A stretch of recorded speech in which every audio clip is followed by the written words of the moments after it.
மக்கள் வெள்ளத்தில் முதந்த ஐஜேகே மாநில மாநாடு. டாக்டர் பாரிவேந்தர், டாக்டர் ரவி பச்சமுத்துவின் நெஞ்சார்ந்த நன்றி.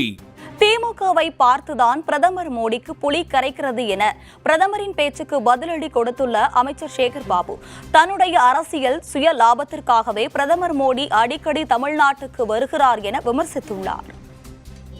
யாருக்கு வயிற்றில் புலியை கரைத்து தன்னுடைய கட்சியை தக்க வைத்துக் கொள்ள வேண்டும் என்பதற்காக தமிழகத்திற்கு தொடர்ந்து வருகிறாரோ அவருக்குத்தான் திராவிட முன்னேற்ற கழகத்தையும் இந்த திராவிட மாடல் ஆட்சியை பார்த்தும் புலியை கரைத்து கொண்டிருக்கின்றது என்பது எங்களுடைய கருத்து. வெள்ளத்தால் சென்னை உட்பட 4 மாவட்டங்கள் கடுமையாக மிக்ஜாம் புயல் பாதிக்கப்பட்ட போதும் தென் மாவட்டங்களில் ஒரு முறை கூட எட்டி பார்க்காத பிரதமர் தமிழகத்திற்கு இத்தனை முறை வருவது அவருடைய அரசியல் லாபம் நோக்கி கருதிதான்.